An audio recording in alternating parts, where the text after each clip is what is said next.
तो दोस्तों इस वीडियो में हम बात करेंगे भूत बंगला पिक्चर के बारे में। कैसी थी भूत बंगला पिक्चर? क्या ये भूल भुलैया की तरह थी, मतलब भूल भुलैया 1 की तरह थी, या फिर ये एक क्रिंज टाइप की पिक्चर थी? वो सब कुछ हम इस वीडियो में डिस्कस करेंगे दोस्तों। सबसे पहली चीज़ तो मैं आप लोगों को क्लियर करता हूँ दोस्तों कि ये बिल्कुल भी क्रिंज पिक्चर नहीं थी, जो कि काफ़ी लोगों को लग रहा है कि ये क्रिंज पिक्चर है। ये पिक्चर जितनी अच्छी है उसके तुलना में इसको उतना रिस्पॉन्स मिल नहीं रहा है जितना से मिलना चाहिए। अब मैं बात करता हूँ कि पिक्चर है कैसी। शुरुआत से मैं इसके बाद आपको मैं स्टार्टिंग से लेकर एंड तक इसका अपना एक्सपीरियंस बताऊंगा कि मुझे पिक्चर देखते हुए कैसा महसूस हुआ, बिना कहानी को स्पॉइल करे हुए। ठीक है, देखो कहानी की शुरुआत होती है, हम देखते हैं कि अक्षय कुमार का कैरेक्टर जो लंदन में रहता है वो वहाँ से यहाँ आता है। क्यों आता है, क्या आता है, वो आप पिक्चर में देखना। और जब वो इस गाँव में आता है तो हमको वही भूल भुलैया 1 वाली वाइब लगती है कि भाई एक गांव है जहाँ पे एक महल है, वही सेम महल है जो भूल भुलैया 1 में था, वही महल इस पिक्चर में भी है। और वही मोस्टली कैरेक्टर्स हैं जो वही मोस्टली एक्टर्स हैं जो भूल भुलैया में भी थे। लेकिन कहानी का टेम्पलेट वही है, लेकिन कहानी, प्लॉट, चीज़ें काफ़ी अलग अलग हैं। ठीक है, स्टार्टिंग में आपको लगेगा कि भाई ये कॉमेडी करने की कोशिश करे, लेकिन 5 मिनट के बाद ही आपको सीरियसली आपको उन कॉमेडी, उन पंचेस में हंसी आएगी दोस्तों। जो बहुत लोग कह रहे थे कि इस तरह की कॉमेडी है कि किसी को हिट होगी, किसी को नहीं होगी हिट, तो वो उन्होंने या तो पहले कॉमेडी पिक्चरें देखी नहीं है, या तो उनको कॉमेडी मूवीज़ पता नहीं कि भाई कैसी होती है। क्योंकि मुझे नहीं लगता कि आपको ये कॉमेडी हिट नहीं करेगी, क्योंकि दोस्तों जितने भी पंच, मतलब वो बस वो बहन डर गई वाला सीन, उसके अलावा जितने भी कॉमेडी वाले सीन हैं आपको या तो थोड़ी बहुत हंसी आएगी या तो प्रॉपर हंसी आएगी, लेकिन कहीं पे भी क्रिंज नहीं लगेगा। जो कि खासकर कार्तिक आर्यन की पूरी पिक्चर थी भूल भुलैया 2 और भूल भुलैया 3, जो इतनी क्रिंज थी कि मतलब आधे से ऊपर भी किसी ने देख दी तो भाई काबिल तारीफ बात होगी अपने आप में। क्योंकि वो पहले तो पूरा कॉपी कर रहा है अक्षय कुमार को, और वो भी क्रिंज वाला कॉपी कर रहा है।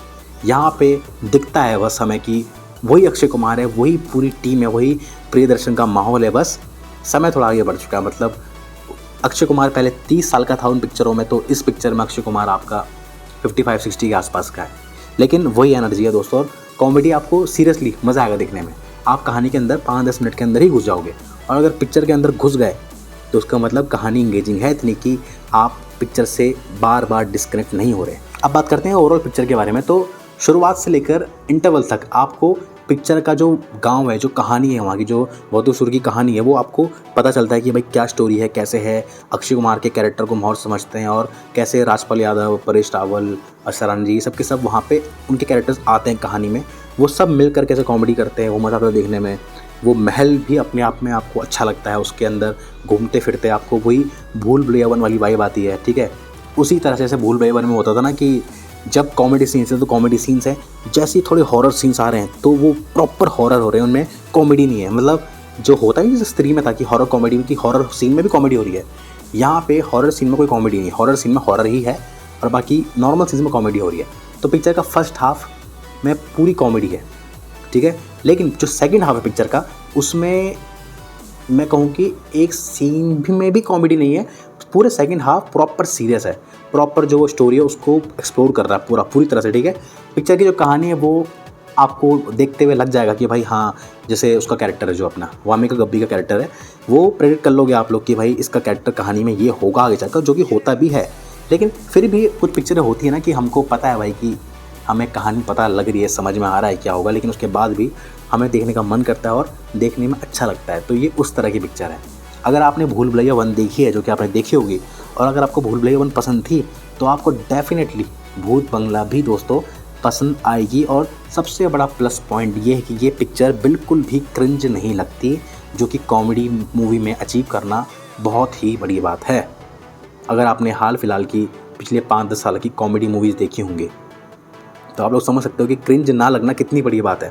बाकी हॉरर सीन्स अच्छे हैं, पिक्चर के कॉमेडी सीन्स अच्छे हैं। बाकी अगर मैं उसकी बात करूँ जो VFX वगैरह, तो हमको पता है कि पिक्चर का कोई बहुत ज़्यादा तगड़ा बजट नहीं है।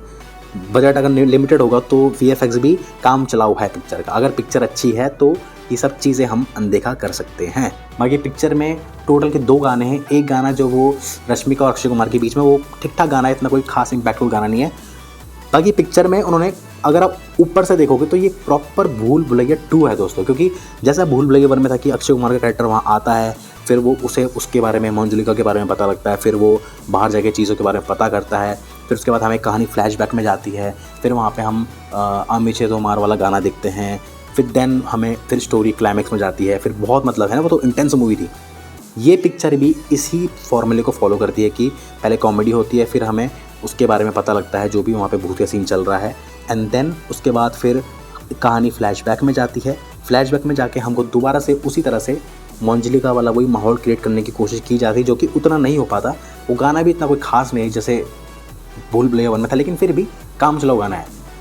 अगर बहुत लंबे समय के बाद आप प्रियदर्शन और अक्षय कुमार की मूवी देखना चाहते हैं साथ में, एक फ़न एंटरटेनर मूवी देखना चाहते हैं जो आप अपने फैमिली के साथ देखकर एक बारी में वन टाइम में बहुत अच्छे से एंजॉय करें, तो आपको भूत बंगला हॉल में थिएटर में जाकर दोस्तों ज़रूर देखनी चाहिए। और इसके मैं कॉमेडी सीन्स की बात करूँ तो कॉमेडी सीन्स के ऐसे हैं कि आप लोग बाद में भी अगर उन्हें दोबारा देखोगे तो आपको डेफिनेटली हंसी आएगी। खासकर राजपाल यादव के सीन हो गए और अक्षय कुमार के सीन्स हो गए, ठीक है। बाकी उसके अलावा सेकंड हाफ में पिक्चर सीरियस हो जाती है, इंटेंस हो जाती है। वहाँ पे भी जो अक्षय कुमार का कैरेक्टर है, वहाँ पे भी अक्षय कुमार के कैरेक्टर में सिर्फ हमें एक फॉल्ट दिखता है, जो कि अक्षय कुमार की गलती नहीं है, कि अक्षय कुमार हमें लगता है कि भाई एजेड हो चुका है अब, है ना। लेकिन उसमें वो गलती नहीं, क्योंकि देखो पिक्चर के लिए सबसे बड़े ब्रांड वैल्यू पिक्चर की अक्षय कुमार ही है। फिर उसके बाद प्रियदर्शन और जो ये हॉरर मूवी, अगर मैं इस पिक्चर में से अक्षय कुमार को हटाकर एक यंग एक्टर को ले लूँ तो पिक्चर की ब्रांड वैल्यू गिर जाएगी, ठीक है। हम सब जानते हैं कि पिक्चर को देखने का मेन रीज़न हम लोगों के लिए एक तो अक्षय कुमार है, प्रियदर्शन है, ये सब चीज़ें हैं। तो वो हमको पता है कि अक्षय कुमार की उम्र अब जब 58-59 हो चुकी है, तो वो चीज़ मेकअप से भी आप छुपा नहीं सकते। और उसी वजह से जो तब्बू का कैरेक्टर है, जो कि पिक्चर में बहुत ही लिमिटेड है, तब्बू का और वामिका का दोनों का बहुत ही लिमिटेड कैरेक्टर है कहानी में, जो कि मुझे लगा नहीं था कि होगा। उसी वजह से तब्बू का कैरेक्टर भी उनको लेना पड़ा, क्योंकि अगर आप कहानी देखोगे तो जो वहाँ पे तब्बू का जो कैरेक्टर है वो मेरे अकॉर्डिंग स्टोरी में 25-30 के आसपास का दिखा रखा है या 25 का दिखा रखा है। और हम सबको पता है कि तब्बू भी नियर अबाउट 58-60 के आसपास की या 55 प्लस होगी। तो पहले मुझे लगा कि यार उन्होंने तब्बू को क्यों, इसके बदले किसी यंग एक्टर्स को ले लेते, लेकिन हम सब जानते हैं कि अगर आप अक्षय कुमार को दिखा रहे हो, ये मैं आपको स्पॉइलर नहीं दे रहा हूँ, लेकिन फिर भी समझ लो, एक तरह का स्पॉइलर ही समझ लो दोस्तों। तो जो तब्बू का कैरेक्टर है, वो कैरेक्टर उस एज का लेना ज़रूरी इसलिए हो जाता है क्योंकि हमको उसको अक्षय कुमार के अपोजिट दिखाना है। अब अगर आपको अक्षय कुमार के अपोजिट दिखाना है तो आपको किसी ऐसी एक्टर्स को लेना पड़ेगा जो जस्टिफाई करे कि हाँ भाई, जो ये बंदा ऐसा दिख रहा है ये इसके ही उम्र के आसपास की हीरोइन है, यानी कि इसकी उम्र के आसपास की लड़की है, आप जो लड़की समझ लो उसे वहाँ पर, ठीक है। बाकी जो दूसरी चीज़ जो अक्षय कुमार के जिसने अक्षय कुमार के पिता का रोल प्ले करा है, उनकी एज लगभग 45 के आसपास है और अक्षय कुमार की नियर अबाउट 60 के आसपास। तो सोचो वो अक्षय कुमार के पिता बने कहानी में। पर ये इस तरह की चीज़ें चल जाती हैं अगर पिक्चर अच्छी हो, इंगेजिंग हो, इंटरटेनिंग हो, जो कि ये पिक्चर है। तो दोस्तों मैं आप लोगों को कहूँगा कि आप इस पिक्चर को डेफिनेटली अपनी फैमिली के साथ जाकर थिएटर में देखो और इन्जॉय करो। बाकी उम्मीद करता हूँ कि आप लोगों को वीडियो पसंद आई होगी दोस्तों, और अगर इसी तरह की वीडियोस आगे भी देखना चाहते हैं तो जुड़े रहिए हमारे साथ। मिलता हूँ आपसे अगली वीडियो में किसी अगली कहानी के साथ।